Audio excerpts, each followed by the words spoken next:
And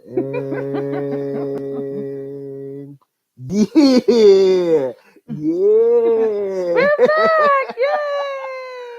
Late ill kid display my at One colors. Youngster, holding it down, bringing that street geek and nerd soul. What is up, my people? Today we are back. I can hear the crowd. Thank you. Thank you. Thank you. Thank you. Thank you, everyone. Princess Wave. Princess Wave. We're back. This is Loungin. To my left, my esteemed colleague, Marqueeda LaStar. Hey, what's up, y'all? It's been a minute. We out here grinding. Yo, we grimy with it. Back. So the grind is strong. So, but we back now. We here for you now. You know what I'm saying? We got got Alan Lewis in the chat. Yeah. Before we get started, big shout out to because I'm at 3 years. NERDSoul has been doing this for 3 years. Ooh, Everyone man, that time has been, fly, don't it? Yeah. I remember when you were saying I want to do something like NERDSoul. I kept saying NEOSoul. I was like, NERDSoul. I'm like, okay, NERDSoul. That sounds cool. That sounds good. Yeah, man. Let's make it happen. And in like 3 years, not 1 to 3. I don't know how to count. And now we're here. We're doing live streams. We're doing tons of stuff. And tons of fun. So right. Thank you guys and you for got watching. all kinds of shows. So yes, thank you guys the for network watching. here. This is the network, y'all.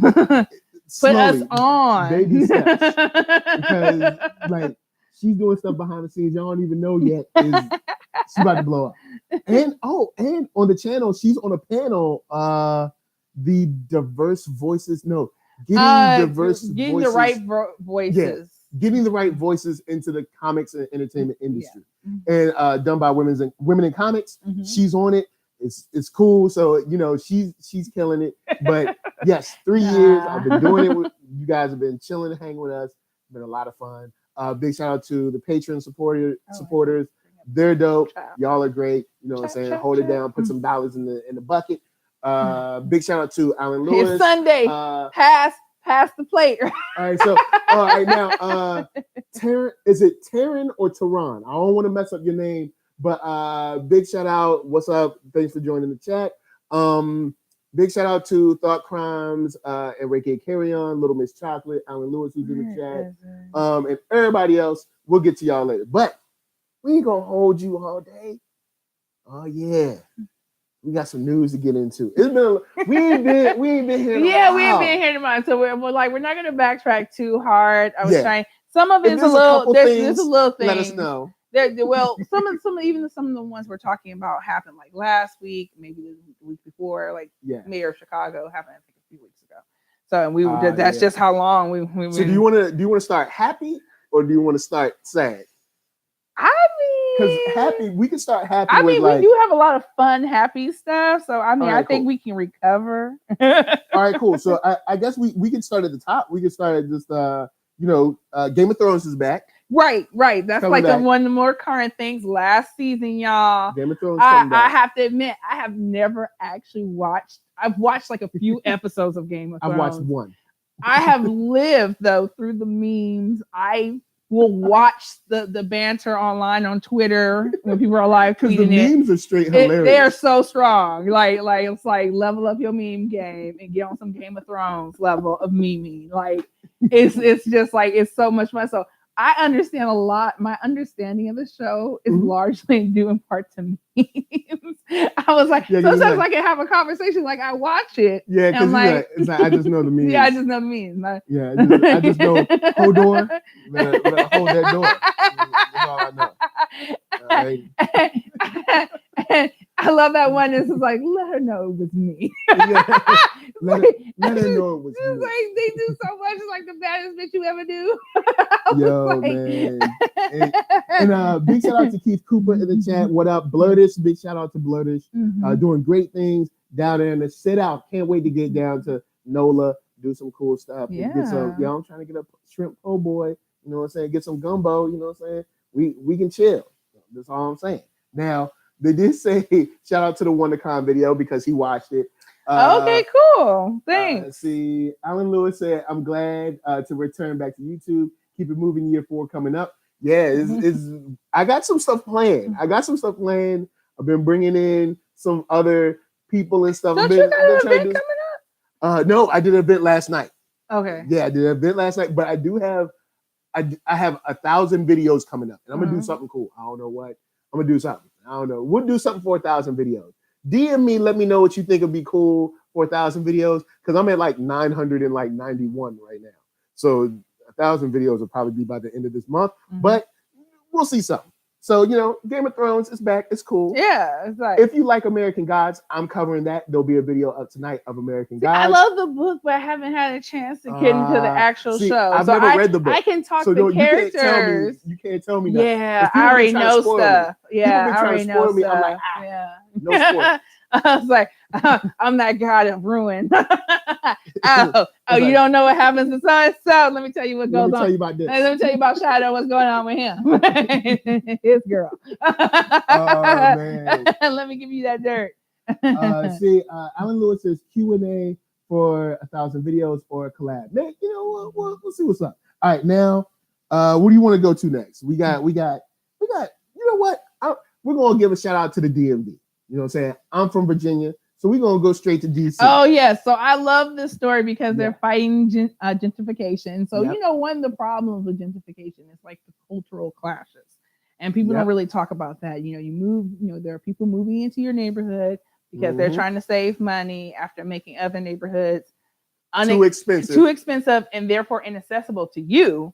However, they'll move into your neighborhood and then make it also inaccessible for you, and want to move you out of your neighborhood. And the first way they go about that is not. I've never understood this concept of moving into a neighborhood and then like launching into a cultural war with the people who've been living there all their lives. They parents have been living all their lives. Yeah, and so it ain't even bothering you. It's like minding your business.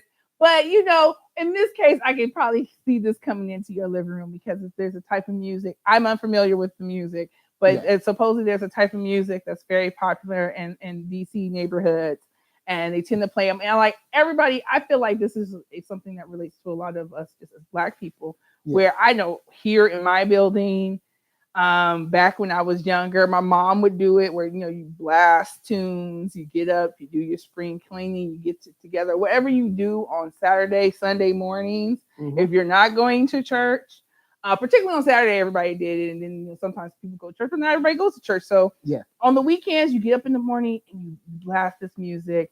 You might even do it in the evening time especially during summertime and stuff like that. Yeah. So they've launched into I think a thing with like the council to protect their music and stuff like that. They're like fighting fire with fire because that's usually the difference between, unfortunately, our communities and a lot of people moving in. They're very vocal to the right people. They'll go.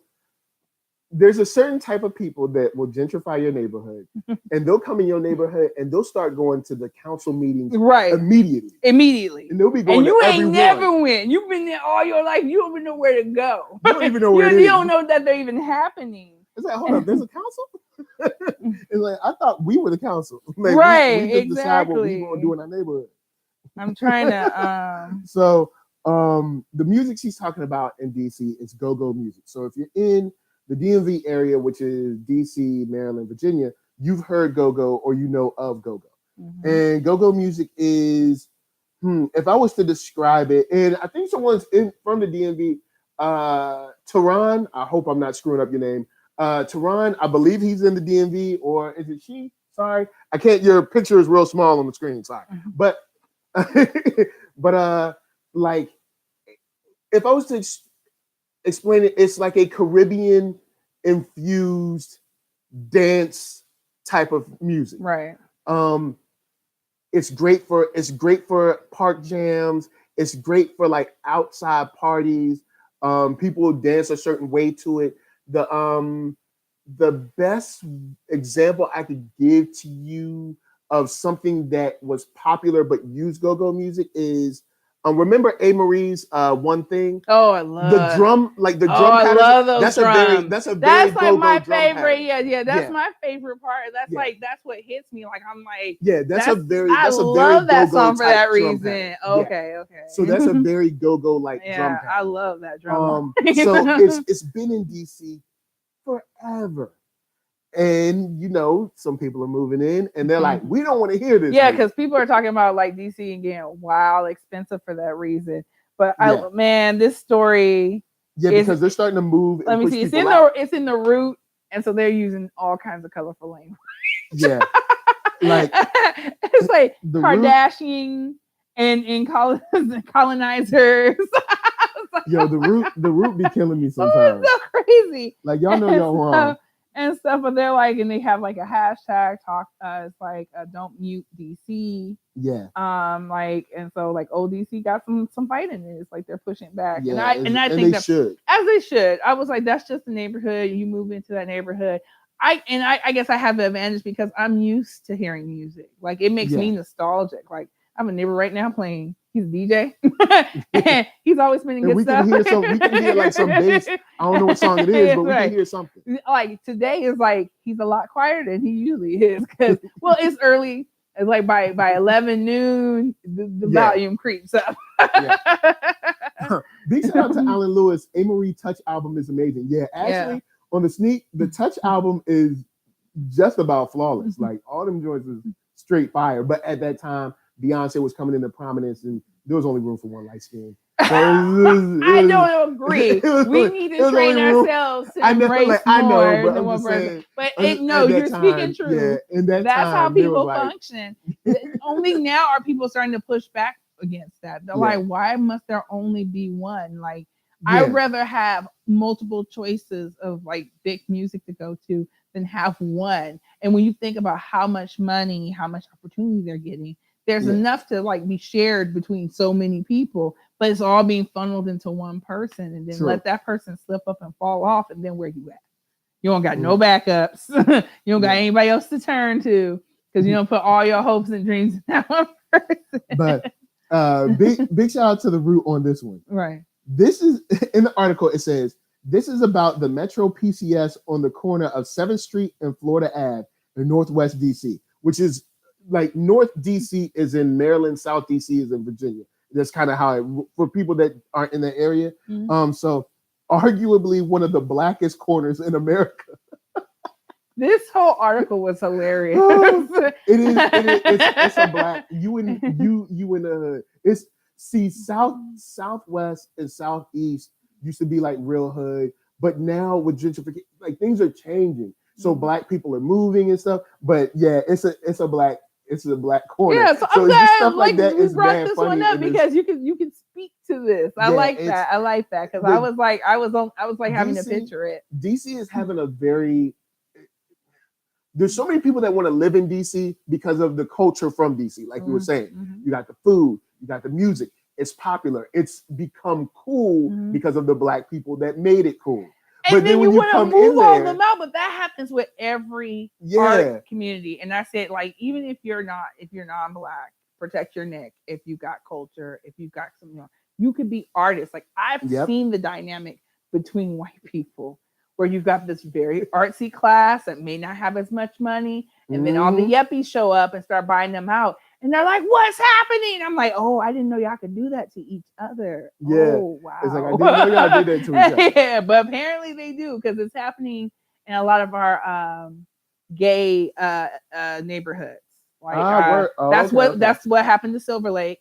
Silver Lake used to be super gay, but super weird and super creative, like theaters and like the bombest clubs and spoken word and all kinds of fun. Oh man, there used to be all kinds of fun stuff. But it just seems like that's an area like people would leave alone because, of course, it's white people. They're drawn to it. Well, there were white people there, but there was also like Latinos. There was like a small group of blacks, black people there, and it's a historically Filipino neighborhood back in the day, like way back in the day. Interesting. Yeah. I never knew that. I'm from LA.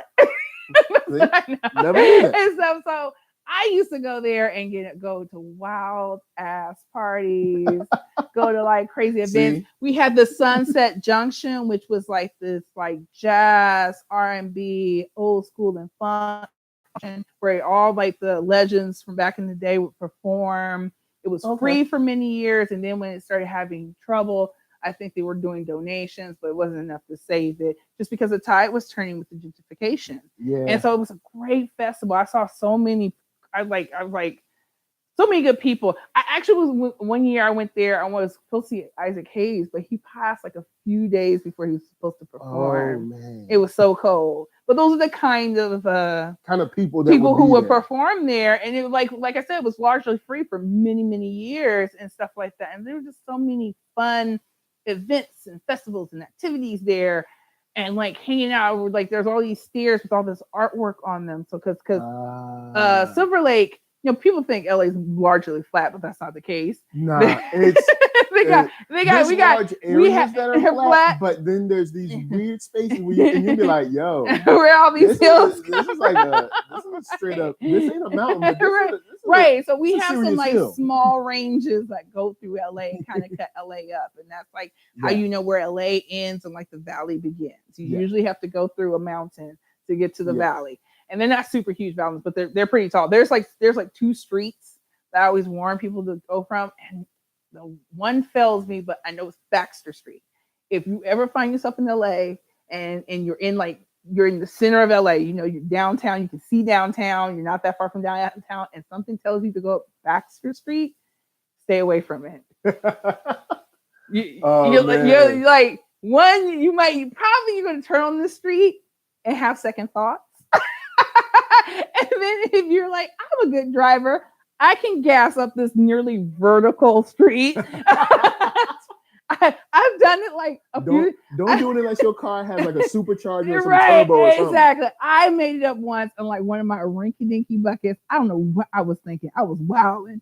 And when I got to the top of that thing, I was like, what was I thinking? Why would you make this street? Right. The street is stupid. And the talk of that particular street is their struggle is so real, especially closer to the top, like halfway to the top. Oh yeah. People lose control. They freak out, and there's been all kinds of accidents. People have like rolled into people's like their front yards, into their garages, and they're thinking about it's like, yo, we gotta do something. We gotta do so they're thinking about they want Google Maps to take it off because that's what's increasing it. It would happen occasionally anyway. You're driving around LA, you end up on the street and you get yourself all gassed up to think you can go up this hill.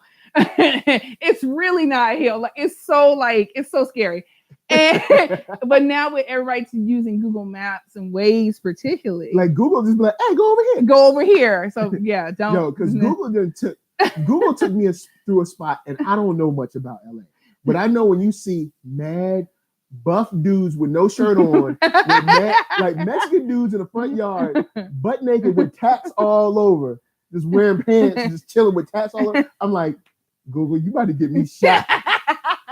No, you got me in the wrong. Goodness, I'm trying to think so you just driving through, just smiling like, "Hello, everyone. Please don't. This is Google's fault. This is Google's fault." Were you like east of downtown? I was somewhere. I was like just north of Compton. I was like in that. Like I was on the 10, what is it? The 105, like just like where Compton is, like right northwest of Compton in that area. But yeah, like around Paramount. Maybe around that exit. Like somewhere around that. But Paramount. Yeah, it was just dudes out front and it wasn't. Yeah, it had to be Paramount. But back to the root, guys, follow the hashtag don't mute DC. Right. Add to that hashtag. We do need to find more legal ways to fight against gentrification because they're doing it in your neighborhood, everybody's neighborhood. They'll come in, man. We can't stop you from moving here, but we're gonna stop all this like you calling the cops for no reason, because that's what happens in Oakland. You become in your own neighborhood and they move in there and know it's black. Yeah. And then you're like, oh my God, there's a black person outside. Like, did you know that there was black people here? The cops would be like, hold up, where you at? They'd be like, oh yeah, it's a black neighborhood. It's Oakland. What's the black person doing? Like the whole city is black. Like I don't know if you know, black in Oakland is thicker than black in LA. So I was like, why would you move to a black city to Oakland and have a problem? Yeah. Okay. It's like, look, I know you want the cheaper rent, but you're gonna have to deal with this. Right, exactly. So I'm just like, I can't. See, Keith Cooper says, all I know is if any white person complaining about music in NOLA, they need a public beating. Oh, you really can't, because this is not even just a black thing. That's the city cultural thing. Like you are all the way new Yeah. You gonna state your status as I just got here. If you're like, oh my God, it's so loud. Oh. Like everybody of any color who's from NOLA is gonna be looking at you like they were like, yeah, this is what we do. Exactly. I mean, I'm not from New Orleans, but everything I know about New Orleans is music. Y'all playing jazz music. And you walk and you have a random ass like parade just out of the blue. I'm like, oh snap, this parade is something special every day? Nah, it's Tuesday. It's Tuesday. It's lunch. Is it like a special Tuesday? No, nah. People just took out their trumpets and went to town. Exactly. You know and broke out the umbrellas. So I was like, that's like my favorite image of NOLA. I know it's not like that, but I was like, that's how I picture that's how they be representing y'all. You know exactly. I was like, fun times. Now we got out there. We got a little skin folk, kinfolk. Oh no! Okay, we're gonna get into the mayor. The mayor. Right. It says, don't get too excited about Chicago's new black lesbian mayor. Now I'll say this: when I hear that, I'm like, oh, black and lesbian. She know about the struggle. It's gonna be good. Is it gonna be good? Well, this article is in Out Magazine. I'm not sure if the author. I believe the author is black. I think the reason why. Raquel Willis. No, she probably black. Or maybe a Latinx. The editor. The editor is black. We got representation at. Word up. I know a few people that are in high places and stuff. And they're not going for any shenanigans and stuff like that. So they were saying that everybody's excited. That's what mostly every headline is. Oh my goodness! Chicago just elected their first black woman lesbian. Whoop whoop whoop! Yep. And we're like, yeah, right. However, she's getting in trouble. For people who are there, I've been hearing a lot of pushback. Like usually when I see comments of this nature, because this is not the first time I had heard about this, and then I came across this article and stuff where people in Chicago are having problems with her because her track record with the police, and that when forgive me, when the young man who had mental problems got shot down, 17-year-old. Guys, help us from the chat. The 17-year-old that got shot. God, it wasn't too long ago in Chicago. Right. And they basically tried to cover up, got or something like that. Exactly. And she got caught up in that and stuff and on the wrong side. She was not on our side about that. She sided with the police on that. And so that's not the first time, but there's been other times where she's been on the opposite side of the community.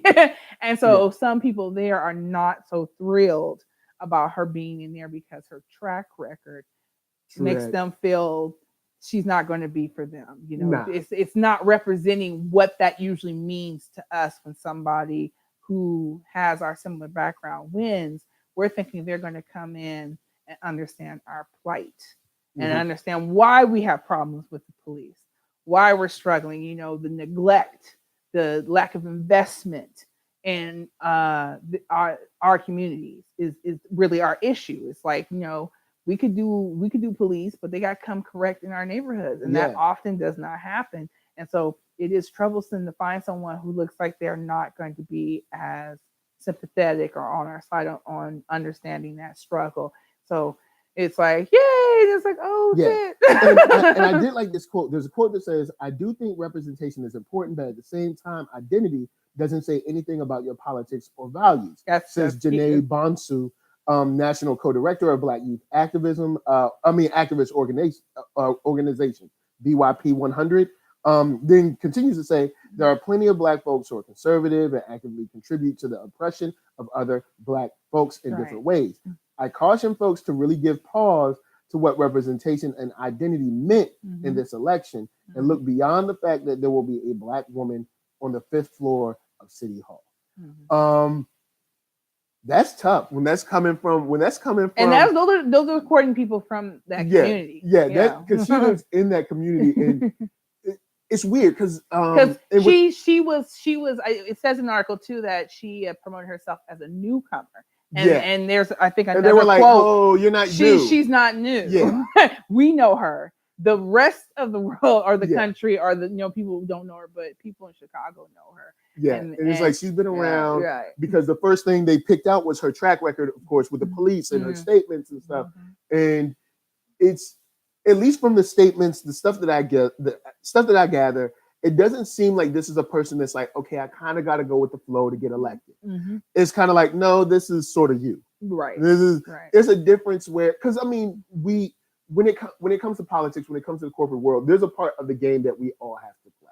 Bottom line. I say that all the time. That's always my caveat with anything. It's like, fight the power, but like, let's not sit here and pretend like we don't need to eat. Yeah, let's not like, I was like, because the thing is, like, you're trying to eat, and you have to really hold on to why you're doing what you're doing, though. Like, so you don't fall into doing stuff that just the regular. There's no coming back from it. You don't fall into things where you lose yourself in trying to chase, Skrilla, trying to get those coins. Yeah, you got to find ways to constantly remind yourself, I'm trying to get somewhere to help, my community, lift my community and stay focused. Now, with that said, I think the takeaway is here, because neither one of us are from Chicago. No. And I'm going to believe the people who are on the ground floor about this. Yeah. However, I don't want to doom, the first Black lesbian mayor of Chicago. But I think it's a good thing that we're like putting her on notice. Like, look, we're aware. We're aware. We seen what you're doing. We seen where you come from. Exactly. We want here's the opportunity to make for you to blow up, make it right, and show that you can see you can evolve, as they like to say in politics. You can evolve. I've evolved on that now. Exactly, but usually I think evolving on something in politics means that your sister now has cancer or a brain aneurysm, or she's gay, or something happens with that. Like we shouldn't give money to healthcare. Now your sister needs a kidney transplant. I've evolved on healthcare. The only person I saw who I'm glad we gave a chance to do that, and nothing tragic or nobody popped up out in his family, is people don't remember. But remember, Barack Obama, said some things that weren't so supportive of the LGBT community. Because I think he stated that he believed marriage between a man and a woman. Yeah. And so it wasn't like the worst thing ever. Yeah. But it was like, come on, dude. Here's why because Obama strikes me as someone who's like, look, I'm trying to make this work. Well, that's my exception. He said because exception. He hasn't done all that police stuff from right. What you were saying is that a lot of people evolve, and I agree with that. Yeah. When something befalls their family, they find out they got a gay uncle somewhere, somebody, all of a sudden healthcare is important or because children, somebody or got education, a brain, or anything. Children, oh my goodness, we need this. Now I'm here for it. We see that a lot with politicians. We see that a lot with conservative individuals where they're not for something, they're very much against something, and then let somebody in their family get sick. Then they're let's get money. I'm an advocate. Yeah, they throw their whole machine into it, and we've been like, well, we've been saying we should do that. Yeah, but I'm saying that I feel like Obama was like, I got my eye on the prize. It's kind of like we were saying earlier, where like sometimes you gotta say and do to get through. Yeah. And then the minute he got through, he was like, oh, I evolved. And to me, I just felt like he was taking a playbook from people who I think evolved for the wrong reasons. And he was like, nah, I was just doing this so I could get in here. Yeah. And then I could do what I handle business. Now, at that time, I think a better way to phrase that is after saying that, being like, with that said, that's just what I believe. You don't have to believe that. And that doesn't mean that we have to use the government to oppress those people that don't believe that. You know what I'm saying? Just because, like, say if I'm like, a marriage is between a man and a woman, that doesn't mean that I have to use the government to oppress you believing. You know what I'm saying? I think that's another thing that I think that's at the heart of every because I think social Americans movement. If we did not spend so much time trying to oppress whatever particular group of people, there would not be marches. You wouldn't need legislation if people knew how to act. Yeah, we need legislation. We need marches because people can't take their personal opinion and keep it to themselves. You're like, well, I have a right to my opinion. I'm like, sure you do. But it's when you use that personal opinion to deny me employment, to deny me education, to deny me Yeah, this because I loan, understand to deny voting me this. on basic things Yeah. like say if we want a new train or we want new roads or something like that, or Mhm. maybe a park. But when you I'm so start eating voting this on, orange. oh yeah, look, 'cause we lounging. But if you wanna vote on, when we start to get into voting on like what you can do with your child. I mean, of course, if you're not, if you want to put your child in a school, and if you don't, if which you leads do, to another subject we have. yeah, we'll spin into let's spin into that. What you were saying about being a part of society. Social contract. Okay, so speaking with your children, we're having issues with the measles. And matter of fact, real quick, Alan Lewis says thoughts on Representative Ilhan Omar, the Ilhan Omar situation. I heard his name come up, but I haven't followed that story, so I'm not sure. The Ilhan or her. Her. Sorry, she's a freshman Democrat. Oh, one of the first Muslims. Oh, now yes, now I remember. It came back up. Now I remember. I'm not shaken by that, but maybe other people are. I mean, when we consider what other politicians have done or said on record compared to what she is called for, which is criticism, not like, it's not like she's saying like, hey, let's just carpet bomb someone. She's honestly been talking about like, yo, let's criticize some stuff and let's really look at this, at least from what I've heard. What I've heard is she made criticizing statements about Israel. That's what I heard. Mm-hmm. And I'm not of the mind that Israel is above reproach. I've never been of that mind. No one is. And if something happens, we should be able to be like, hey, why'd you do that? I think they're getting caught up with the fact that she's a Muslim woman making that criticization. Yeah. It's like, how dare you as a freshman Democrat? Yeah. Because a lot of people, when I was listening to it, they get wrapped up in her tone. Yeah. And so people agree, like, oh, you can criticize Israel, but your tone, how you did it. Don't worry about my tone. And you know what that means for us as what Black it means people. Is sit down, shut right, up. Right. It's like there's like, well, I don't mind you protesting for your rights, but could you not do it in this way? Right. Could you not march? Could you not be loud? Could you not? And it's really like respectability politics when trying to air your opinion about something, a fair opinion. Yeah. Like, I think some people said, well, it lacked the nuance needed. And I was like, well, it was on Twitter. We got literally a president that does that every single day of the week. And I'm not saying that lacks nuance. Stoop to his level. Like, don't do that. But I'm saying, I think she's being lighthearted about it. Like, I'm not even saying like whether you don't. I don't want to get into whether you need to agree or not with her statements. She's also made statements. But my thing is, as a government, we've always, and in the media too, we've always been very, very against anyone criticizing Israel. And there's a difference between criticizing and bashing or hating. I'm not for that. I'm not for bashing Israel, hating Israel, or anything like that. But you should be able to say, hey, why did you do this? Mm-hmm. Why don't you stop doing this?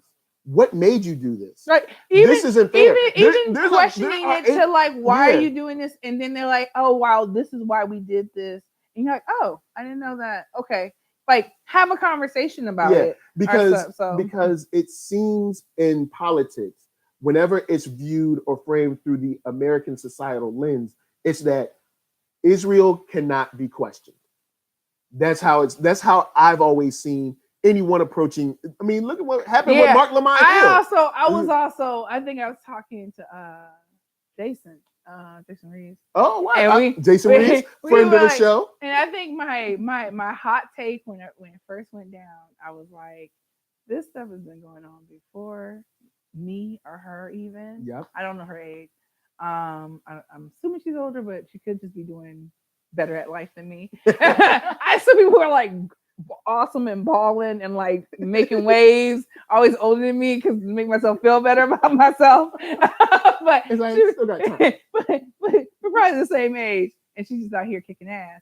And it takes a lot. It takes a lot of moxie to go against it. So I said, while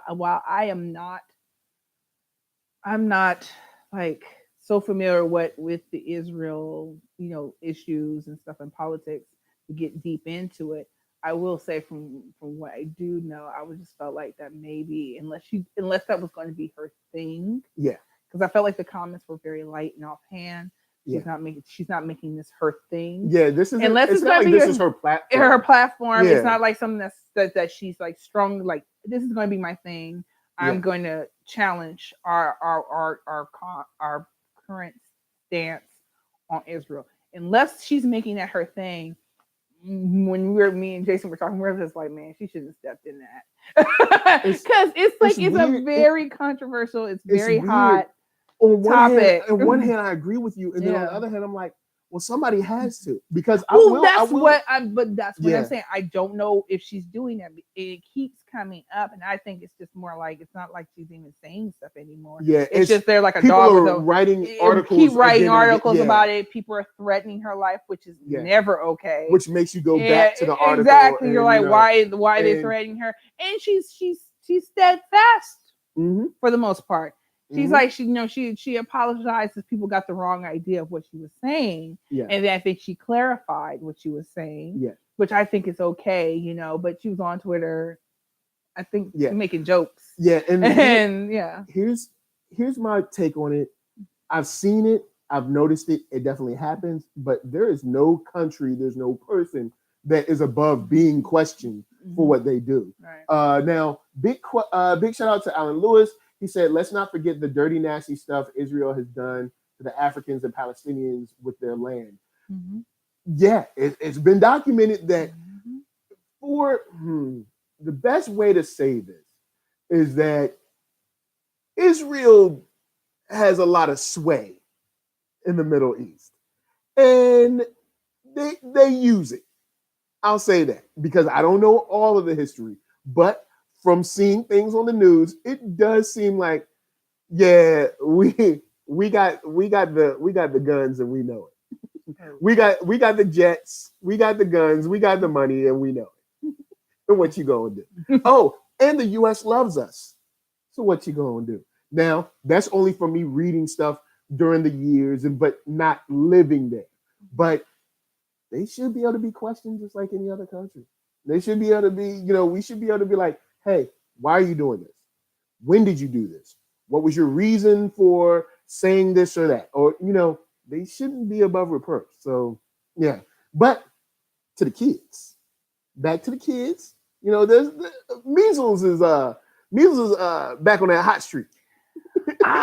Unfortunately, it's not even back. It's been building over the last year or two. Where I feel like this is just a collection of things that have been happening for almost a decade now. Yeah. So I guess I want to start at the beginning because but the beginning is like so far. It's not so far. I got it. Right, cool. So this all came out of like an article. I think we even talked about vaccines before and how we even started to get here. And we talked about how celebrities giving their opinions and then kind of stating them as fact. And we take the word of like celebrity over like professionals and experts. Especially when celebrities be acting like they invented yoga. Right. And then you have this guy in the UK who like started all this stuff because he made a very bad study on purpose because he had a competing. He was actually making. I didn't know this. He was making his own vaccine to measles and mumps and rubella, I think it's called. And that's why he created this like totally false, bad methodology study, which included like friends and families and hand-selected people, and he skewed all this information. So he got like his doctorate, his license, everything snatched up from him, got shamed into super quick. Like UK can collect you like in ways I guess we cannot. And so that's over. But we're still living with it because he was the one that made this claim that there was a link between vaccines and autism. Yes. That then we are still, even with all that happening, still living with. It's too late. And still having to repeat and fight. Exactly. And then there's just like, that's not the only falsehood. I think her name was Jenna Jameson. What? The chick from Jenny McCarthy. Jenny McCarthy. I'm Yeah. Jenny Jameson. I was like, I don't even know who that is. I don't know Whatever. either. I think I messed it It's up. somebody. It's somebody. famous. It's somebody who came to me, and she used to play on what's the MTV show, Singled Out. Yeah. Y'all remember that? Yeah. Back when MTV was worth watching. Exactly. And Yeah, I so said it. she had stated like her son, had autism and he got it from vaccines. And it turned out it was a total lie. Son does not have autism. Nope. And he is vaccinated Yes. and stuff. So I said, but can't fix it, right? It's out there. It's in the ethos. You go 10 plus years later, decade later, and now we're really the fruit of these lies are really starting to like blossom, bloom, and drop. And so you've had years of people like slowly, I don't want to get this vaccine. I don't want to get that vaccine. I don't get any vaccine. Yep. And so you start breaking down what's called herd immunity. And so the idea of herd immunity is that if a very high percentage of a community is all vaccinated, it makes it extremely difficult for any disease that you're vaccinated against to get a foothold.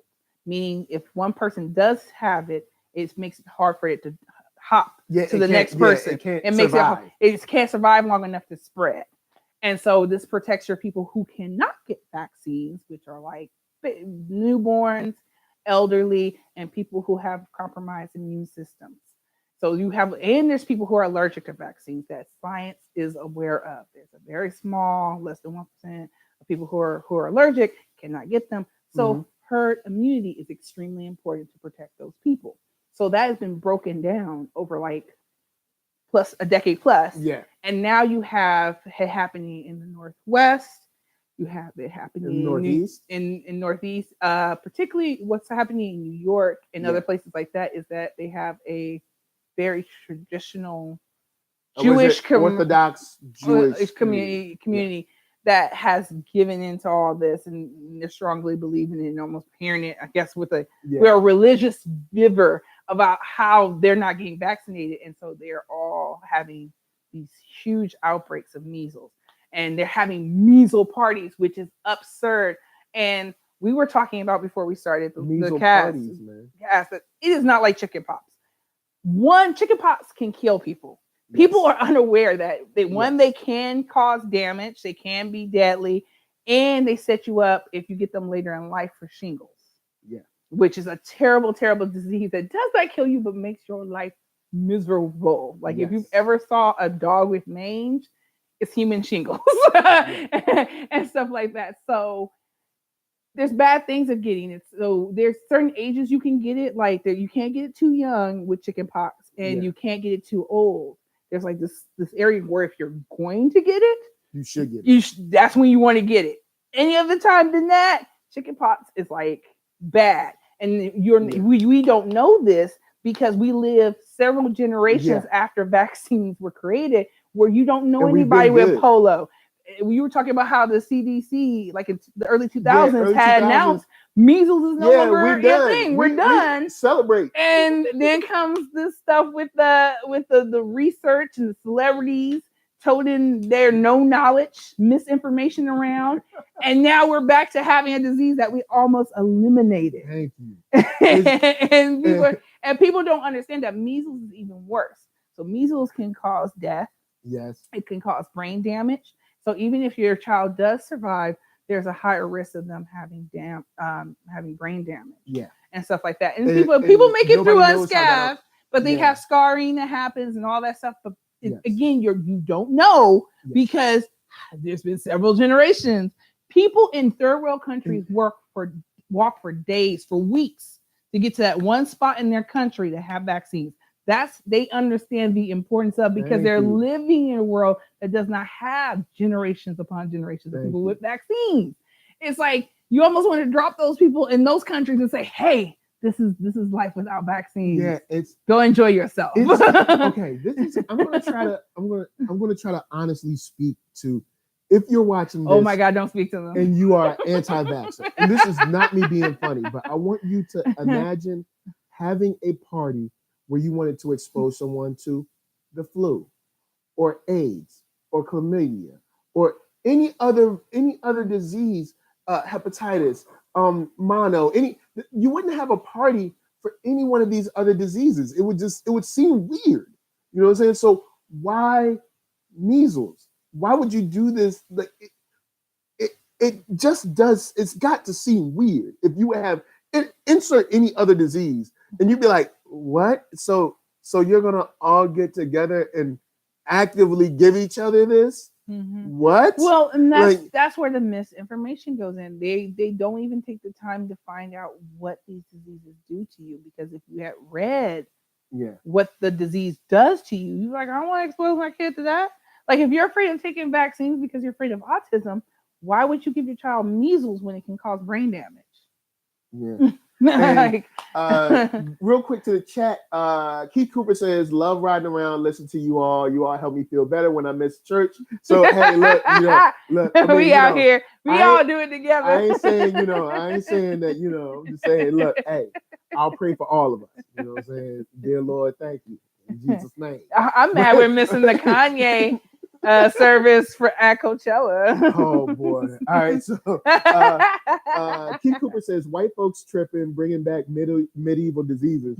I ain't gonna front. This is definitely a white problem. And I know there are some black people out there that's like, I don't get vaccines, but when I say negligible, it's negligible. There might be one black person.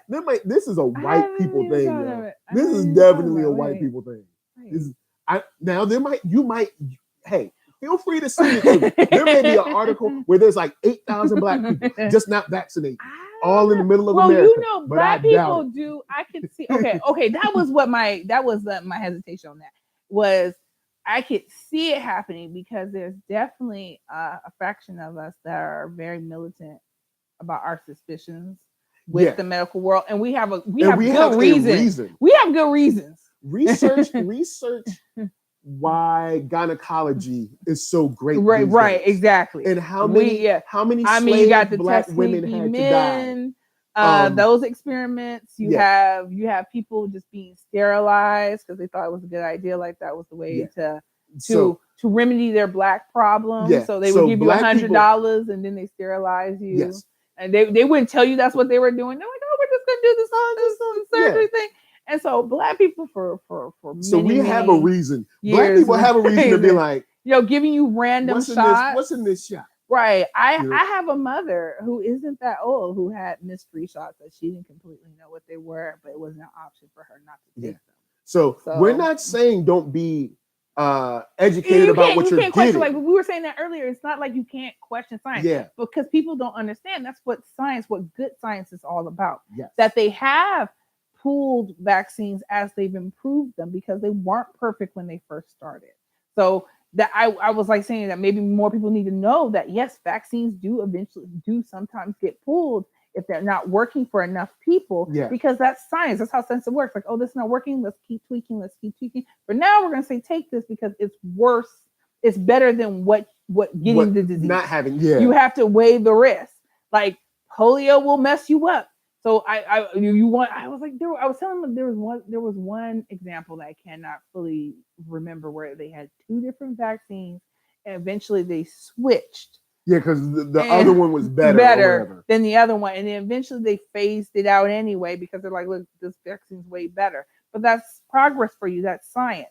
But you want to protect against the diseases because catching them, the chances are the risk of not making through or making it through and being very, like, because polio disfigures you. Measles can cause brain damage. So you'll be your quality of life afterwards. Not just like. And there's a part of the societal contract that you sign when you live in the society to not actively try to infect other people.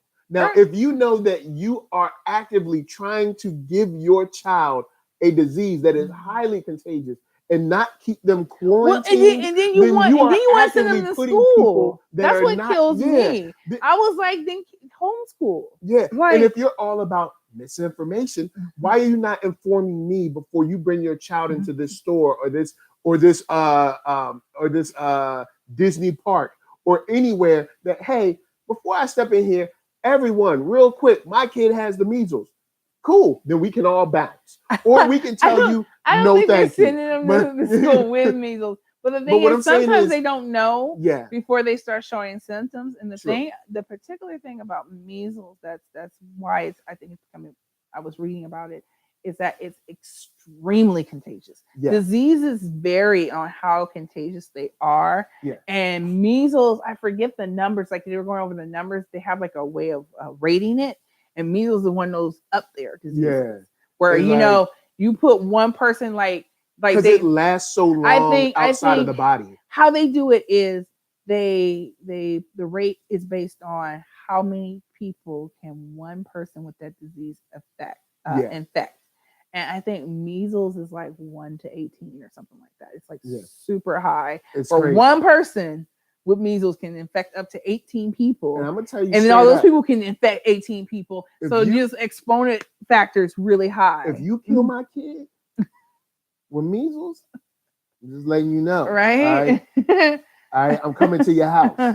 I'm not playing. Right. And so that's what so now in New York they're talking about quarantining people because they have why I thought this story brought the subject back up, because New York is very you can see the difference where when you're dealing with a very small fraction of people. So the belief in this small community is very different from the belief outside of it. Yeah. The larger part of New York is like, we're not with it. Yeah. You need to get vaccinated. And my thing is, if you don't want to do this, cool, but leave New York. You need to go out to the woods. New York You is can't so, be in the middle of New York New talking York, about you want measles. exactly.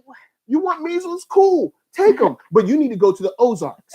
You need to go up to what's the mountain range in New York? Is that where that? No, Ozarks is over in the Midwest. Right. I was But, like, that's not right. But you got mountain ranges in New York. Take your Well, butt you could upstate. just go to Go upstate, somewhere. right? Go to Upstate Maine. has Go plenty of somewhere in the woods. middle of the But woods. I do by yourself. agree with the idea that if and you have all are the measles doing you want. if you're doing measles parties and you're not vaccinating your kids and you have this outbreak in New York is close. Like I've been to New Yep. York, you've been to New York, right? Yep. New It's York close. is very. I can see that a disease in New York would really flow, Man. like And because then once you start you're thinking living about so people close that together. work in New York but live in Jersey, Yeah, or work in New York but live in Philly, right. or work in New York and live in Boston. You know, all Big this cities, stuff. You know, period. I think you because can that take it. tri-state area where like New Hampshire, New York, Yeah. Philly, all that, like yo, New Hampshire, my guy. what's wrong with New Hampshire? You said tri-state area. Well, not tri-state area. Because I knew if you look at those states, if you look at those states geography in the- together, they're all like very small states Yeah, and they're all very close. Like technically, DC is like an hour flight from New York. yeah. Come down Well- to DC. Now that person is in DC in the airport. You know, sneezing, coughing, maybe touch something, someone else that. New York is not the place Right to be have a putting ground. measles in. I It is think, not the place. I think, and then the comparison to the Northwest, where I feel like a lot of people are on board with this, like, what vaccines? Let's not get so many. I'm not so crazy about vaccines. It's being handled very differently, Yeah, but there's also a lot more room up there. I've been up there. It's like, but they've been it's passing spacious. laws like, look, nah, we ain't playing this. Right, Get your butt vaccinated. right. So, but and now they're in New York. They're like, we're going to quarantine, and they're talking about $1,000 fines. And so people were like, I don't think. And this is the thing. Like, you want people to be able to make your choices, but you also don't want them jeopardizing the public with those choices. Yes. There is a balance that has to be struck Yes. before your rights to do something doesn't outweigh my rights to stay And it healthy should not and be outweigh the rights of the disease-free. public good. Exactly. Like you have it can't outweigh that. yeah. When your choices and rights are superseding mine, Yeah. how you say it, superseding mine. That's a problem. Like, there's no equality if your choices and your rights take over. And we from mine. know it's not a guess. It's not a guess. We know that this is highly contagious. Right. We know that just being in the room with someone, Mhm. you've got it. Like, we know these things. So it's not a guess. And you playing the whole my rights card, I'm sorry. And Or I you know can't force and I me know- to take. I know we get into a slippery slope argument when you say that, no, this is something that you draw the line in the sand in, but it is no different than, it's different, but it is in the vein of biological warfare, if you actively put yourself or child in a place where people do not know that you have a disease that is highly contagious, you have now put them at risk for infection at a rate that is astronomical.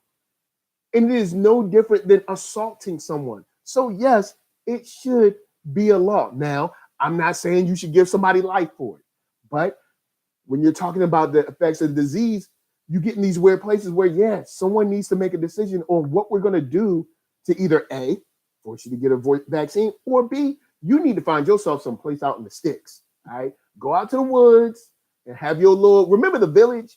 You saw that movie M. Night. Just make your little village. Make your little village. Wear old clothes and stuff, and eat, sandwiches. Wear old clothes. All right, wear old clothes. Eat sandwiches by yourself. All right, and then we'll be fine. You'll be happy. No vaccines, and we'll be happy. Not dying for your non-vaccines. All right. But we're moving on to other people that are dying. Well, other people, are we moving to other people dying? Who's that? Oh, we want to keep on that. Florida man. We're going to keep on that tempo. Florida man in the house. Anytime you hear anything with Florida man, you be like, it's going to be good. let's play. Some people like, when I hear Florida man, I run away. I'm like, why? I'm going to read the title before y'all get, and y'all can see the links in the description below, but large bird attacks and kills its fallen owner in Florida. That's you don't even need to read the rest. It's, what? That's pretty much the whole story. I feel bad about Florida because you know what? Florida, y'all catch a lot.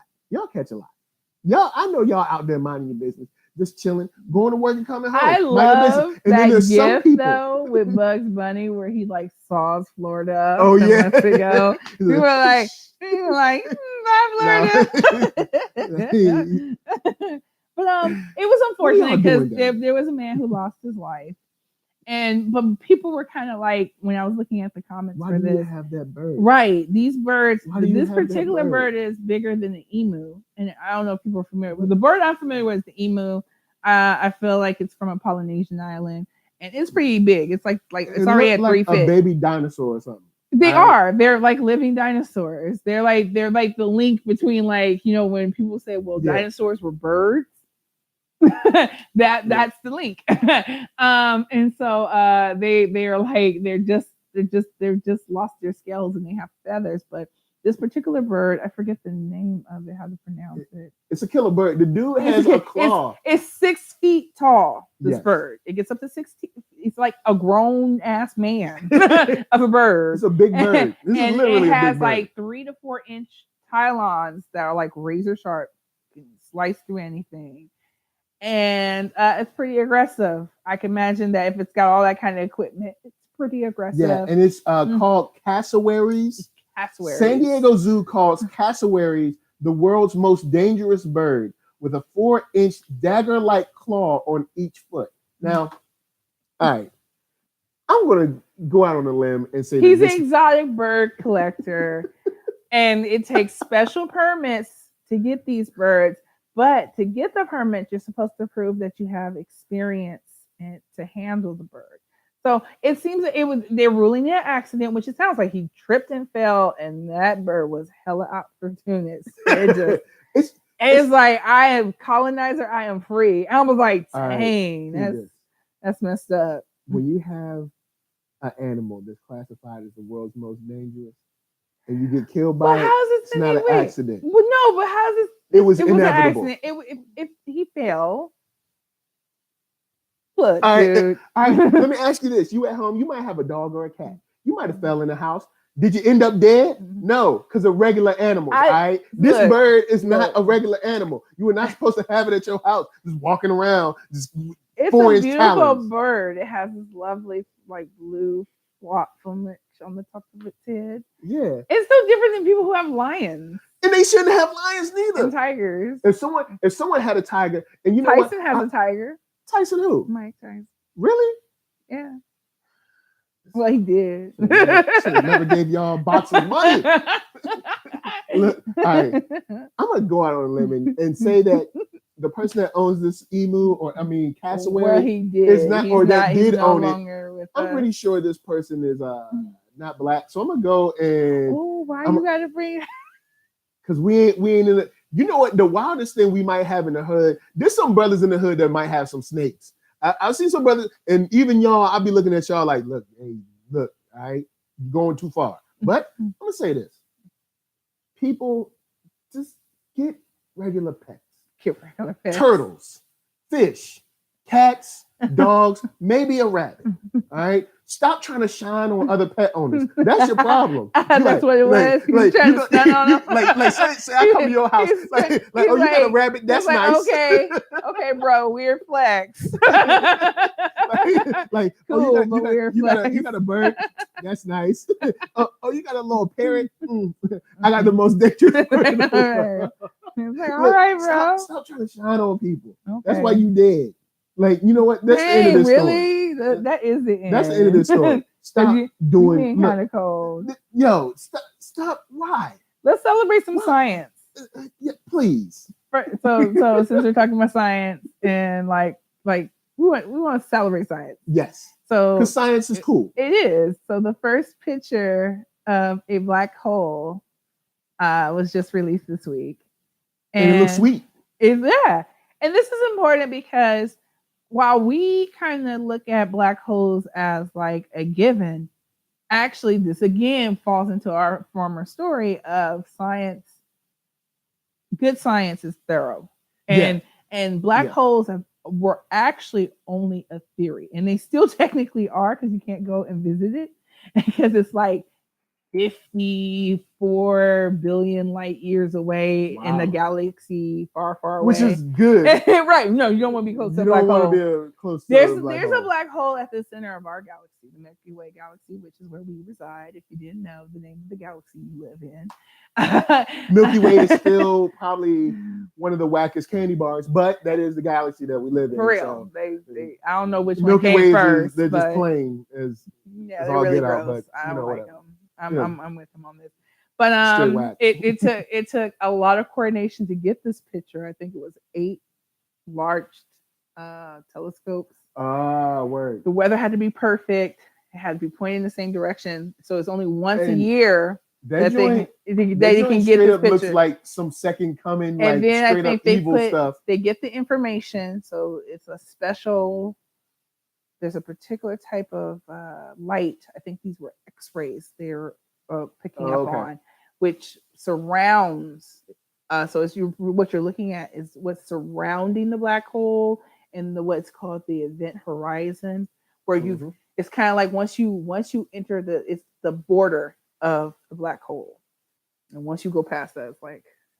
Nothing. Nobody knows what's past that because there's no escaping it, including light. So that's why it's black, because no light. Yeah. They say there's like a small part right inside it where light could escape, but it never does. And I'm like, so why even say that? But I mean, honestly, we never really know until somebody goes through there with a camera. Now, I'm not saying I'm going to. I don't know if that's gonna work either. I don't think there's. We need some Buzz Aldrin types though. I don't know. You never know. It might be something cool on the other side. I watch Star Trek. The theory is, look, it's not wormhole. That's the theory. The theory is it's just going to tear you apart in like 6 seconds. But we don't know. You might go through there and be like, oh snap, word, it's dope in here. It'll be like, I'm gonna go tell everybody else. Don't believe NERDSoul. Don't do it. No, I'm just saying we need somebody to strap up. He's like, I want to volunteer. It's gonna be cool. Somebody go out there. Like, watch, you're going to inspire somebody, and it's gonna be like 10, 20 years later. It's like, I'm going there, so I'm gonna find out what's inside the black hole, and you're gonna be like, ooh. I'm like, all right, he's close to the black hole. He's going. Hello? Terrible. Hello? Terrible. You won't have a second family. You better hope you don't have another family. We're waiting on word back from the astronaut.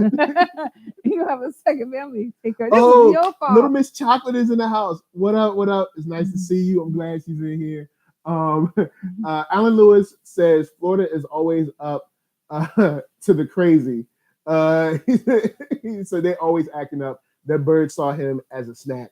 And then Little Miss Chocolate said this is actually cool, talking about the black hole, because I think it's cool. I do want to know what's inside there or on the other side. It might be like an alternate dimension. You never know. We don't know we just don't know. We don't know what they have. I was righteous. That was good. That was good. Came through. Oh man. Okay. But yes, science is dope. Black hole is dope. Now we need somebody to go in there and exactly. tell me what happened. And you know what else was dope? Was the fact that I got to watch Coachella through the live stream this weekend. Oh, you did? Yeah. Well, everybody can. Everybody can. Well, everybody can. I just didn't put down that coin. I was like, oh, you can do that? Well, you don't have to pay money for it. You did? You just go to YouTube. Oh, word? Yeah. I thought you had to get the YouTube music app to do it. Nope. Look, YouTube. Stop messing up your emails, man. Yeah. Because I've been following Star Wars this weekend. Yeah, we'll talk about that in a second. Yeah. And, but yeah, so I watched. Friday was the most fire. I was like, I'm not that's not trying.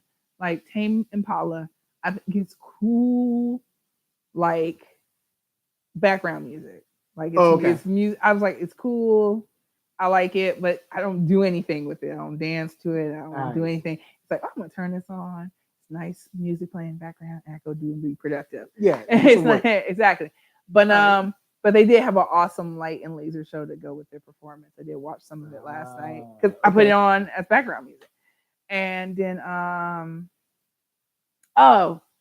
Janelle Monáe, I caught some of that. Yeah, I did see some of that. Yeah, it was fire. And then Lizzo came out and she's like, and Janelle's like, you got the juice? She's like, I got the juice. And then she's like, twerk. I was like, I love Lizzo. And then I was trying to sneak. I was at a thing on Friday, so I was trying to sneak some up. Like, I missed Jaden Smith. I wanted to see him. Oh, dang. And Friday was lit. And I was like, man, I got this places to be. All this adolin getting in my way. All I do is go home and watch the live stream. I thought you had to buy the YouTube music app to get the full live stream. So I was put it on my watching television. Star Wars I was like, I got Friday. The snacks. I'm like, well, you could come over. They're doing it again. Like, because all the same people. So now Coachella makes so much money. What they literally do is like photocopy and make it into 2 weekends. So when they book you for 2 back-to-back weekends. Oh. So you can do it all over again the second weekend. And they're just expanding 2 weekends because money. Because anyone who doesn't get tickets for the first weekend can get it for the second weekend. Right. It's all the same acts and you don't have to be stressed out about anything.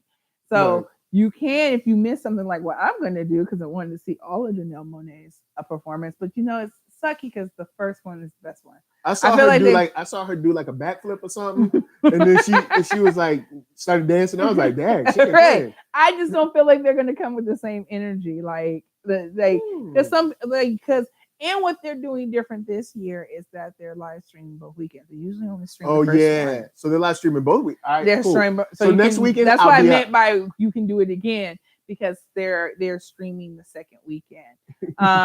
But so that's what I was looking for. Who else? There was a fire that broke out though. Right. Oh, that was gonna be the joke I sent. So I said, so after the Friday night, after Childish Gambino's set, a fire broke out around the Ferris wheel. And I said, oh, his set was so lit. It was too lit. It literally caught a blaze. And I will say that Childish Gambino's set was lit. And Childish Gambino, he stay on point. He does. We love Childish Gambino. Yeah, Donald Glover with his performance. No, it was so good because there was Janelle Monáe. I was watching hers, lit. I was like, oh, that's what it was. It was too many people in a row, and the temperature just rose, and fire just came into being because it was like one performance after another. Like Friday was the most lit night. Like I've checked in on it occasionally. I checked in it yesterday. And I felt like it was a different energy because it's a different type of music. But I listened to a lot of different genres of music. And they weren't it just didn't seem like they were bringing it. Right, exactly. And people like kind of trying to do the woo. And I'm like, this light show is everything. Now, is anybody bringing it like your boy Vince, though? Everybody bringing it like Vince. Bringing that hot. He like, right. She was like, we can't say this on air. He's like, I can say what I wanted to do. Is Vince performing? I don't know, but I know he's funny. Oh, he's very funny. I think before it took me a minute to get into the music. I've definitely got into the music more, but I immediately loved Vince. Like the funny thing about him is that I've only heard like 2 of his songs. I've heard But all. I've heard like multiple everything albums. around his music He only has like 2 or is 3. what his interviews are funny. That whole Everything the about that the dude. mom that was His crying promotion about, for his tour was funny. like the mom crying about his music, like I was listening to this song and I'm gonna say lyrics, and I'm just telling you what he's saying. Like that was hilarious. That's what put him on the map for me. I was like, yo, how bad is this song? And I was like, all right, this song's kind of bad, but right, but right. she doesn't realize how many people she put on him. You're right. Like, she has right. no idea. It's like It's a perfect example of that publicity being great. Yeah, that joint, man. It really does. And then it got a spot in Atlanta. I remember when they made fun of that in Atlanta. I'm going to talk about his lyrics. Because when you told me, I was like, hold up, what? I was like, that's what they're spoofing? Yeah. I was like, oh snap, I ain't seen that in forever. Right. It's so funny. Yeah. And so I love it. So it was real fire. I would definitely recommend checking out all of them, but also like when Childish Gambino does his next year, I don't want to spoil it for you, but he did some weird shit. All right. Then we had like an moment because you know how Glover does. He gets into his feelings. And I'm like, no. And he's like, oh. And I was scared at one point they were going to boo him. Word? Yeah. And then he picked it right back up, and I was like, it must have been around This America or something like that, right? Or he didn't do that. He did do This America, but I think that was later. Okay. All right. He has a song called Riot that I think he made especially for his father. And so every time now he goes into it since his father passed. Before he does it, the energy changes. You could feel it. That dude was almost like in tears. Yeah. And I think I was like, please do not boo him. Let him work through this. It's gonna be fine. Just let him work through this. People don't get booed at like Coachella, though. Right. Well, I was also like live tweeting it, and people were like, "What the fuck? What the fuck?" And I'm like, nah, don't go that way. Don't let him get through this. But yeah, he did a lot of fun, weird stuff, and it was good. Well, one thing I'm going to tell you though. So his set starts right, and it's like in that shiny like 80s like Donald Glover presents. It's like shiny, like very MJ, very MJ. Yeah. I think a lot of what he's doing is very MJ. And it goes into people just like asking, like, are you going to catch the Childish Gambino set? And like, it starts off pretty solid. Mm-hmm. Oh yeah, I love Childish Gambino, my favorite song. Da, da, da, da. And then it switches halfway through. Like, oh man, he's like a very average artist, but you know, very marketable. Like it just turns into hate. Oh. And he plays this right before his set starts. So everybody, including those people, are like, oh shit. Like some people are laughing at it. And they're like, oh, you can't dance to it. Nah, I'm not down with it. Wow. And I was like, oh my goodness. So he made this like a Mia versus those people like, kind of thing. Yeah, he's like, I'm very aware. I'm very aware. Of what you guys are saying. Y'all don't believe. Yeah. Y'all gonna know. But he killed it. It was super good set. It definitely was people were saying it was like what's it called? Very theatrical. So I was like, it's good. Big shout out. Little Miss Chocolate said events and YouTube don't mix. LOL. Alan Lewis said Baychella is still hard to top. Only a few have come close. Yeah, Baychella. I don't think we're even bringing that up on like trying to beat Baychella. I just think dude, good performances. She had like 200 people on stage, man. Mm-hmm. I mean, come on, you can't. It's just, I feel like the immense, like, well, it's still. You have bands and dancers and it's the vision, right? If you put that vision together, because that was like, I guess I'm like, when people say that, I'm like, because I saw some hate from people who really from the singing community, because everybody wanted to like go on, there's people who sing better than her. I'm like, well, yeah, I mean, and then other people were like, well, yeah, if you give me that money and budget, I could do the same thing. And like, could you? I mean, like, would you have maybe? But there's still her vision. She's still hiring people. She still can dance and move and sing at the same time. Yeah, not everybody can. Everybody who sings can't do that. They can't dance like Beyonce dances, but they swear to God, if you just gave them the opportunity, they could top her. And I'm just like, can you give me the full package? Yes, though? there is a mix. There is a mix of Beyonce coming through at a time when it was like you were only going to have one light skin girl. Yes, but you can't take away the fact that she has done the work.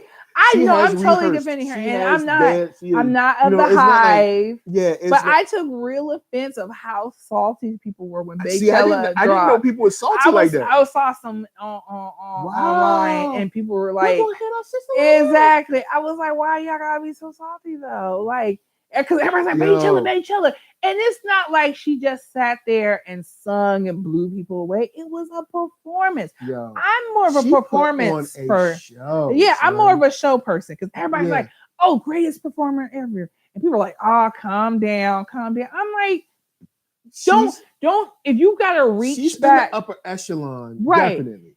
Well, for me, she is one of the best. Name somebody who's still performing who can outperform her, and I'll shut up. But my thing is, don't reach back before she was born, or decades before she was, like, if she was still 10 and they were rocking it. Well, it doesn't bring her into her own school. With that, there's a slight difference. People don't perform like that anymore, and they're probably bringing up like, they brought up Michael a lot. Mike bringing up like the crazy rock shows where it's like stupid lights and everything. Prince even. But people don't really perform like that anymore. Right now, people usually just stand in the middle of the stage and talk. Right. Now you do have Janelle Monáe. Exactly. But my argument is just that what has changed is that it's not the norm. Yeah, that's not the norm. If I look at Beyonce and look how hard she dances. With the dancers, it's very similar to MJ. It's very similar to Prince. They have dance routines. They have setups. Janet Jackson with the stage. It's a combination of things. They grew up on these people, so they're taking things so you have a whole stage set up like Janet Jackson. You've got the moves and your dancers all together. Like Janet Jackson had the stage. Michael Jackson had more moves and like set up with his dancers.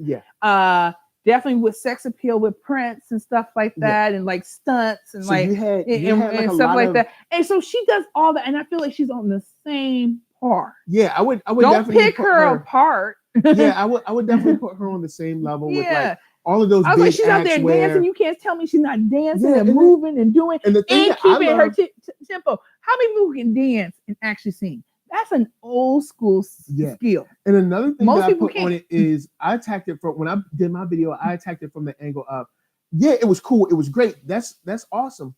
But when have you seen Black culture put on that stage in front of that community? She's the first Black headliner. Now I know people would say, well, other people haven't had the opportunity because maybe people were blackballed or the system is behind her, blah, blah, blah. But that's not Beyonce's fault. That's not Beyonce's. I would say that, yes, she lives it. She may play into it. But even with playing into it, she didn't have an obligation to put HBCUs on that level. People were mad at the fact that she didn't go to one. But she's like, the schools need to be put on. They're not getting the funding they need. We're not attending them like we used to. They need to be put on. So she put them on. She saw the need. She put money in a lot of Black hands. Hashtag Black dollars. Right. Which I'll always be shouting about. I was like, y'all can't. This is my problem. Y'all can't take a win. Like, to me, that was a total win. That night was a win for Black colleges, for Black culture, for Black and everybody music, got their feelings. Well, not everybody, but there was a small, very vocal group. There's always that group. That wants to get their feelings. So I was upset. I was like, I'm glad I didn't know about it. I'm glad I didn't know. I don't own any Beyonce. I was like, I didn't start wanting to buy anything to Lemonade. Wow. That's where I was like, oh, and then I saw Coachella. I was like, I started looking up tickets so I could go to the concert. I was like, yeah, right. Coachella changed everything for me. I was like, straight up. And when you talk about like you're looking at people that are like maybe Janelle Monáe, Daft Punk. That's still a short list. You're looking at what I've named 2 people, right? Not a lot of people put a lot of time in. Janelle Monáe, don't not sleep. I love going to her concerts because people dance at her concerts, Yes. and you just like You have a good time. You have a good time. The vibe, like even just hang. I made friends in the line, y'all. She has like you know, when you're waiting to go in. Well, her most recent joint, I'm gonna wait and try to listen to it again because her first joint, the Arcandroid, it's technically 3 albums, but it's really one big album. But that is classic in my eyes. And then when she dropped the new joint with like Pink and everything, I was just like, you're not making me feel like I want to dance no more. Right. So that's why I was like, you know what? Let me sit this album down and wait like a year or so. This is her like changing it up because she usually has a lot of high energy dance beats. Yeah. And this was more like an introspective album. That's why I was like, let me sit this album down and wait like a year or two. Dancing. Yeah. You got a few kind of up tempo songs. But the rest of it is just like like her reflecting and stuff like that. And I think we need to allow artists to do that. Yeah, I'm not dogging her out at all. It's just that when I heard it, because I was like, oh snap, Janelle Monáe, oh yeah. And I played the track and I was like, okay. It's not what you're expecting. When's your expectations were in a different place. When we gonna get funky? Yeah, exactly. And she's like, let me tell you about what I've been going through.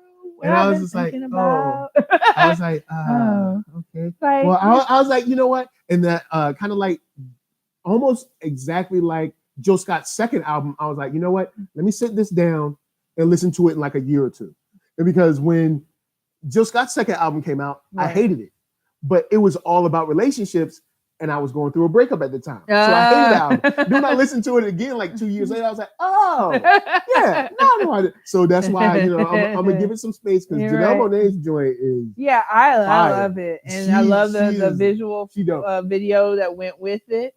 And, well, how we're celebrating, talking about festivals, we can go back to Florida on some good news. Florida don't do everything well. So it was Miami Pride. In the Wade family was spotted at Pride. They have 11-year-old son. But I don't know why this is a story, but go ahead. Yeah. Well, I wanted to put it up there for the visual because when it came up, everybody's first thing was like, he's 11. How does he know? And so you get into all the old tropes around orientation and sexuality. Oh, okay. And I'm not saying that 11-year-olds should be thinking about sex. I think very much they should. When I was 11, I was into cartoons.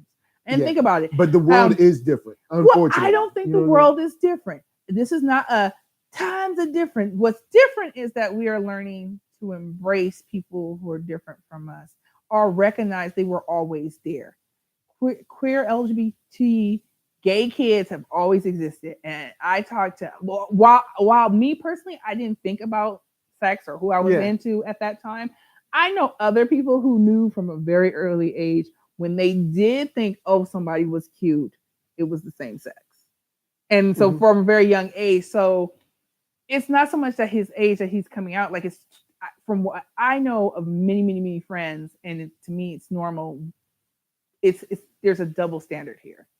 That people well into it. Well, he hasn't even tried girls. I'm like, well, did you try dudes before you decided that women weren't for you? That's my retort to that one. What I mean by like times are different now is that it's very out front now, like choosing your sexual orientation and what sexual orientation is, as opposed to media in general. But we also have social media now, right? Well, as I opposed think that's to awareness. 1990, 93, 88, something like that. You're aware they're out there, and I feel like for a long time, I was like because I even like would have older people mention that to me. I said, you did. So-and-so is gay, like cousins gay, uncles gay. I think kids are more aware now than they were back then. come out. But I'll put this to you. Why I have a problem with that in the other trope you get into. I said, how many times do you walk up to a 7-year-old and you're talking to them, not you personally, but you in the general, and you hear this with family. Oh, so you got yourself a little boyfriend? Got yourself a little girlfriend? Oh, he gonna be a woman killer when he get older. And the kid's like 5. I've heard that many a time. That is many a time. You're right. When the assumption is the child is straight, you make those comments all the time about, you got little kids, little boys with the woman killer, or he's so hot. Like it's okay when the assumption is the child is straight. Because even with my son, I've like when we've flown places and stuff, and people will make comments on his eyes, from his pops. You know what I'm saying? I'm just saying. I think he got from Lisa. You know But what I'm saying? whatever. From his pops. I think that's your wife coming through. But all right, you're gonna take credit for Bam. that. No, but people will make comments like, "Oh, the lady's gonna love him and stuff," and it's like, "Yo, he's one." My thing, I personally don't have a problem with it. I just want the hypocrisy. Well, do you think it's kind of weird?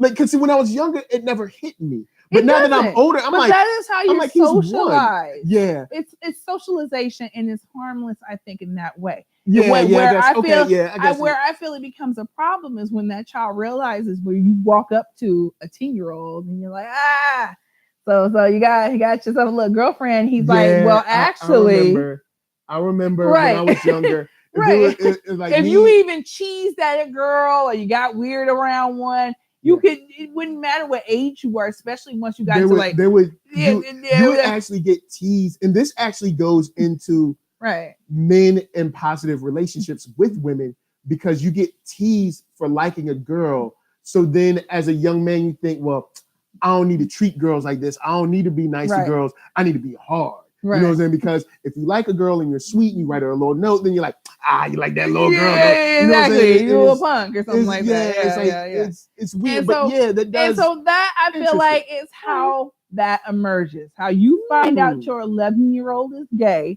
If somebody questioned him about a girlfriend and he was like, actually, and I've met those 11-year-olds who are very articulate. They're very aware. And they'll go, actually on you. You're like, whoop. The little kid's trying to collect me right now. I don't know how I feel about it. Who your elders is. Right. I respect your statement, right. But reel it in. And so you find that, especially when you got those super hyper intelligent 11-year-olds. Yeah. And they'll correct you in the matter. And if you've been raised in a home where you being you is okay. Yeah. Because that's the home I was raised in. Yeah. You'll I remember pointing out things to my mom, and she was like, okay. I'll get your father ready. I remember her saying that, and I didn't think anything of it, but it stuck with me. I'll get your father ready. Right. I remember my mom saying that. So, but because when I saw the article, I was like, oh, okay. Right. It was like, it shouldn't be but news. I keep forgetting that there's, because me, like I've said it on the show before. Do I understand it? No. But I'm not out there like, you need to stop taking kids. Like, I don't know. I'm in the space in a positive way, in a space where I don't care. Do whatever you want. I mean, are you killing somebody? No. Are you setting buildings on fire? No. Right. So I mean, that's your relationship. You got to live with him, at first, or you got to live with her. I was super happy about it. I'm like, oh, look at this is important to see, like Black families. Yeah, I was like, supportive. Yeah, I was like, what's the story? Because that is something the Black community is struggling with, which is embracing all of our community. Yeah, we do have others inside our community, which is problematic for us to unify. And we are Black first. You're right. Straight up. We Black first. We ain't got time to dice each other up. Really can't. This is a Black boy. And then the minute that person though gets on despite you alienating them all their life for being different in this way, you're like, well, why can't you come back, brother, and support? Well, you treat them like trash. Yeah. And I'm not saying that's good, because I didn't have always the most positive relationships with my neighborhood, because I've been this weird from a very early age, and kids were just not for it. And then I went through that phase where certain things like being into school and books and stuff was not cool. I was in the hood. My sister was getting along just fine because she was about that life. And me, I'm like, I'm a nerd.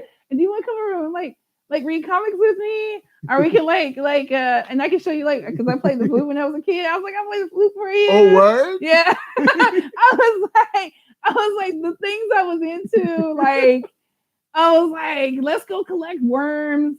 Kids were like, what is wrong with you? We caught a little snake, and we was going to keep it in our house, and we lost that snake to this day. Me and my brother don't know where that snake is, but thank God Mom didn't find it. I don't know where that snake is. I have no idea. Yeah, I used to catch. Snake, we put a little jar. To catch all kinds of creepy crawlers. I figured out how to catch birds. Wow. Yeah, I Probably what you was setting up bird house and be like, lock the door behind I them. was like, I love catching creepy crawlers, which like for a girl was particularly like a no-no. So all the other girls were like, what's wrong with her? And I'm like, I just like science. Yeah, it's just cool stuff. It's cool and when stuff. you're a kid, you have to have, you gotta be, it's weird. You do have to be attentive as a parent. And you do have to be like, no, don't do that, don't do this. But you also have to be like, let them, because there's stuff that you will do to a child or another child will do another child that they'll be remembering at 50 something. Right. Like such and such did this to me in 3rd grade. You know what I'm saying? And so you have to be careful to not scar them, but also be like, hey, look, ease it up. You know, it's weird, but it's a balance. There's a balance that needs to be struck. He's a kid, and they made it like a family event. They went out and like people are like, it's Pride, it's not for kids. And I said, well, if you knew about Pride, there are family. Like I know LA. It depends on when you go, where you're going, and stuff like that. Because and then it's also the conversations you have around bodies and sex. Like I was raised in a sex positive home, so seeing bodies and even like some expressions of like kissing and affection was not like unknown to me. But and I had healthy with any festival, straight or gay, otherwise, there are some elements there that aren't.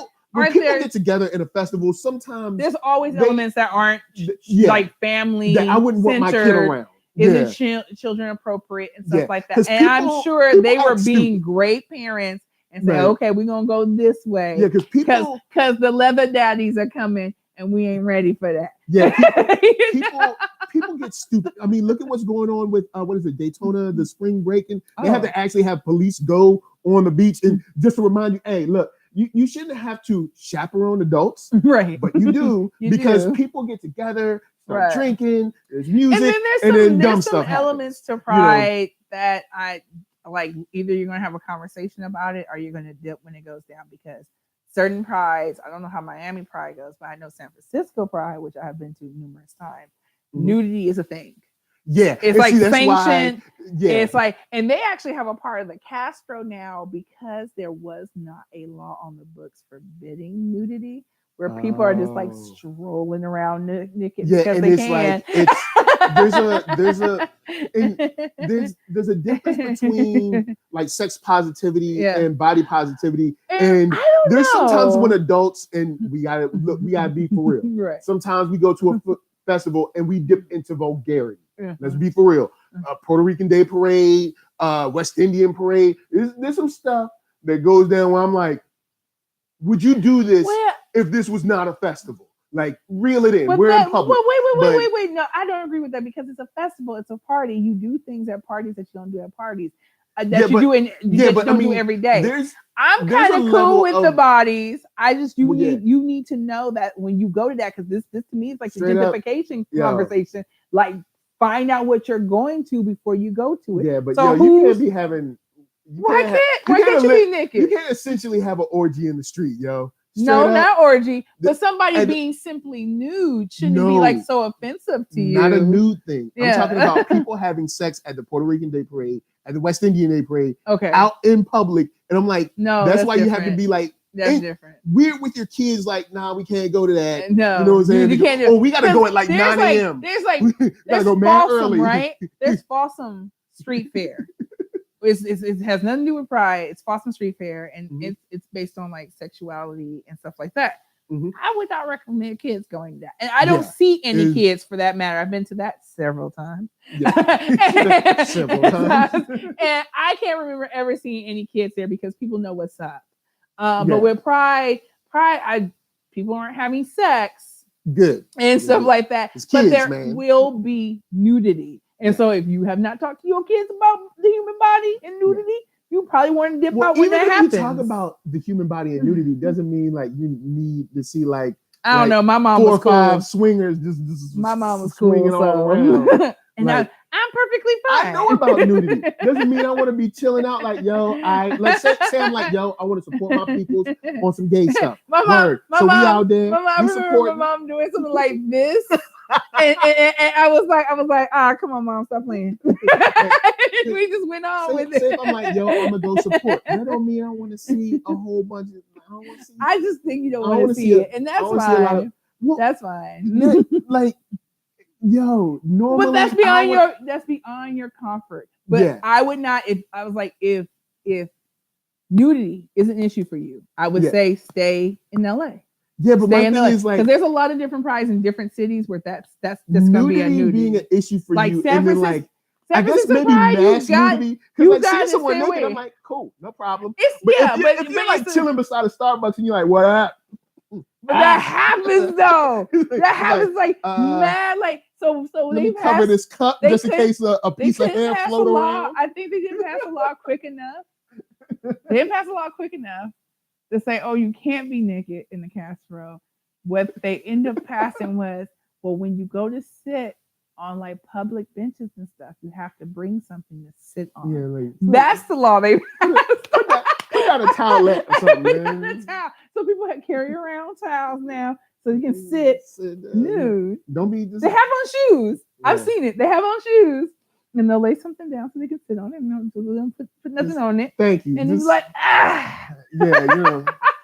I am so tickled by it, Just but put I have something like down. zero Protect it. issues Alright. with nudity. Protect it. Protect I've gone to so many festivals where nudity is just a part of it. I'm just Yeah. like, eh. Mhm. And I think that's Reel it in, bro. what I like about the exposure to it. And I said, this is probably like I remember watching a documentary about like a nudist community, and they said that's the thing. Like when everybody's naked long enough, you get to the point where even when an attractive woman, you're talking to two guys, is that even when an attractive woman passes by, you gotta do the it's nice, and then you go on by your business because you just everybody got it. Everybody got it, and Everybody. just eventually it just becomes like a non-thing. Yeah. So I was like, so maybe that's where I'm at. I'm like, it's just like a non-issue. But yeah, if you don't want to teach your I'm kids on a about hygiene anatomy, issue. All right. then don't take them. Nah, this ain't got nothing to do with. Or take them to the anatomy. family Look, events, because there's definitely family events leading up to Pride. I know here in LA, Wash they up. have drag races where you don't have to get in full drag. Most people are in full drag. How are you in half drag? Is that even a thing? Well, you gotta commit. well, drag varies depending on how far you go. Like, because there's the people who are performing, Uh-huh. and then the other people who are just impersonating women. So the bare minimum is you have to have heels, and the heels have to be of so many inches. I forget if it's 4 inches. Because see, I'm figuring you have to commit. You can't be like, yo, It's funner when people commit, and most people. I'm gonna give you a C-. Most people do, like drag but sometimes impression. their level and ability to execute Okay. the drag is what there is. So they'll Okay. they'll come out with the Understood. wig and the outfits. Just this is clearly their first time doing it, and All so They try. and then All right. and then for I'll let it girls, slide. you know, it's not. I mean, there are drag kings, but it's just a drag race, so you can do either. But Understood. the rule is the whole what makes it fun is can you run in heels. And so even if you're a woman, Don't do it. you don't have to dress up in drag because you're like, "Ta-da!" But you have to do the heels. I watched it. I'ma It's tell super all fun. y'all, don't do that. It's so much fun. The Oh my goodness! Somebody the came leading cause of skin knees. You know what? I've yet to see anybody No one's fell. eat it yet. Really? I mean, I guess they just stop if they feel like it's over. And Wow. people are like, they want to win. Because you see them joints But- on models on the right. runway where they be like, Right. And And so, I mean, some people walk up in heels that they clearly walk in like every day, and so okay.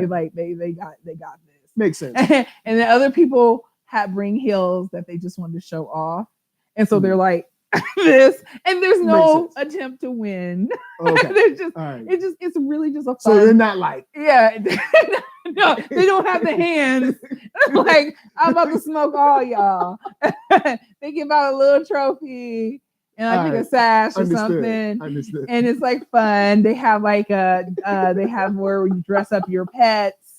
You can't They do though. Really? It's a thing. stop dressing up your pets. They man. do. Let your pet just be a pet. Right. All right? Your dog does not want a mohawk. All And right? then He like just they wants have like kibbles. just all right? like just other like little events before or around it that they're good. They're like that, even kids can go to. they Word. can go to and stuff like that. I mean, they have face painting sometimes, but it's like face painting for everybody. They have everybody wants to get face paint. I got face paint. Like just dancing stages. And usually what I know West Hollywood, which is LA Pride, usually when they do have like their naughty sextant, learn about this, how to do that with they let you know. It's a tent.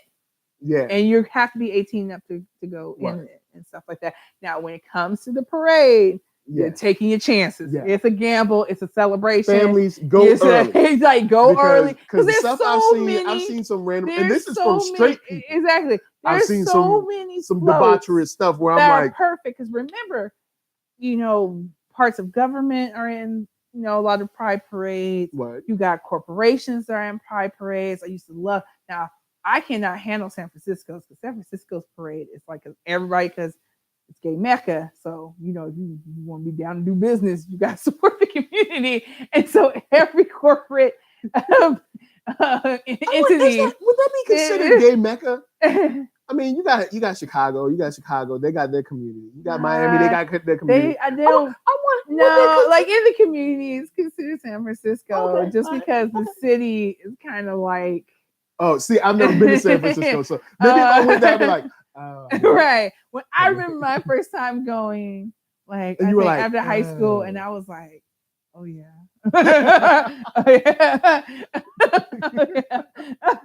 I mean, you step out and it's like immediately. Cooper said pet fashion, white stuff. What? It's still fun. There's black people out there with clothes on their pets.